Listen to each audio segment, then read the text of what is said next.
States. Yes, United States. Yeah. Why does the United States support Israel? Well, there's a history, and a very interesting one. It actually goes back a long time.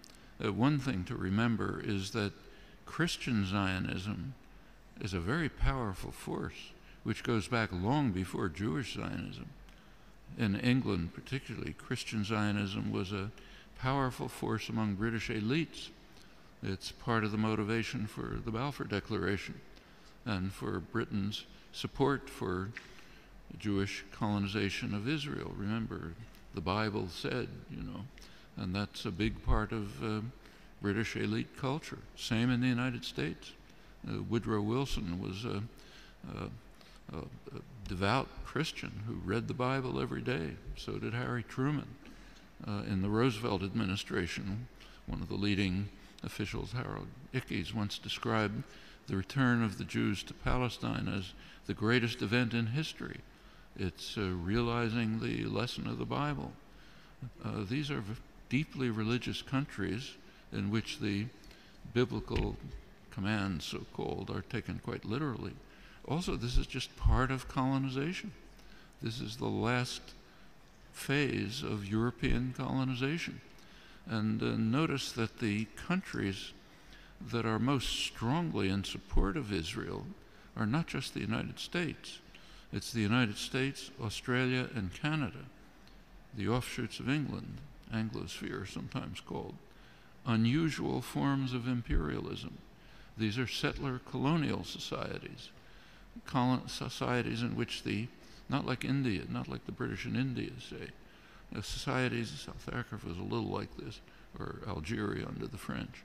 Settler colonial societies in which the settlers came in, essentially eliminated the native population, also driven by religious principles, very religious groups driven by Christian Zionism. Those are major cultural factors. There are also significant geostrategic factors. You go back to 1948, there was actually a split between the State Department and the Pentagon in the United States over how to react to the new state of Israel. The State Department was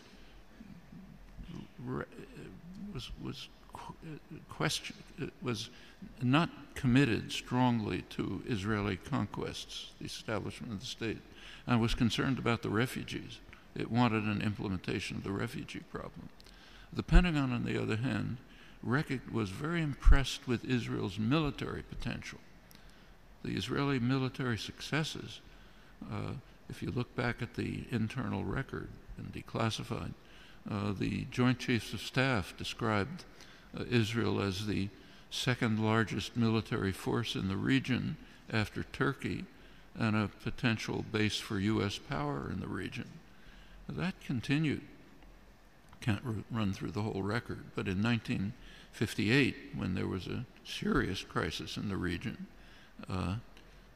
Israel was the only state that strongly cooperated with Britain and the United States, and it won plenty of support from the governments and the military for that reason. 1967 is when the current relations with Israel were pretty much established.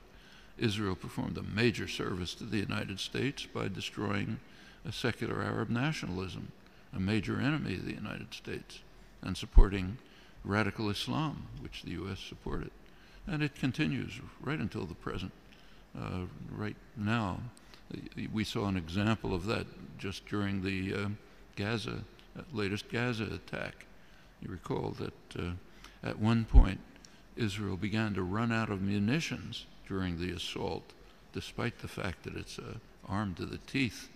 The United States provided Israel with additional munitions through the Pentagon. And notice where they were taken from. These were U.S. munitions pre-positioned in Israel for eventual use by U.S. forces. One of many signs of how Israel is regarded as essentially a military offshoot of the United States.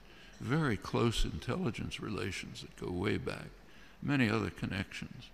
And the media tend to take up, to support the policy of the government with very few, kind of little questioning around the edges, but basically accept the policy. So, for example, take another issue. Take the U.S. invasion of Iraq. You cannot find the phrase U.S. invasion of Iraq in the U.S. media, though it was obviously an invasion, a blatant act of aggression, a textbook case of well, that's Nuremberg trials called the supreme international crime, cannot be mentioned.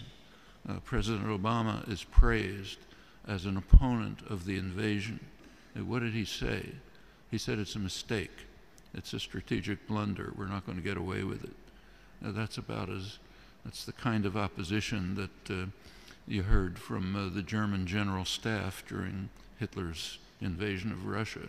It's a blunder. Shouldn't do it. We should knock off England first. That's regarded as opposition. Same in Vietnam. There's now a commemoration underway, big commemoration of U.S. sacrifices in Vietnam. Try to find the phrase U.S. invasion of South Vietnam there or anywhere in the past years since 1961 when it took place. Non-existent, maybe on Democracy Now, what I write, but way out at the fringe. And this is not unique to the United States. Take, say, Britain.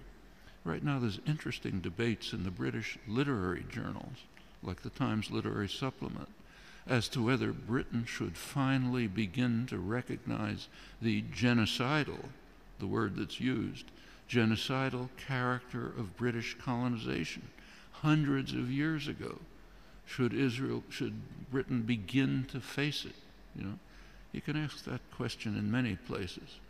The tendency of the intellectual community to go along like a herd in support of state power, private power, is just overwhelming.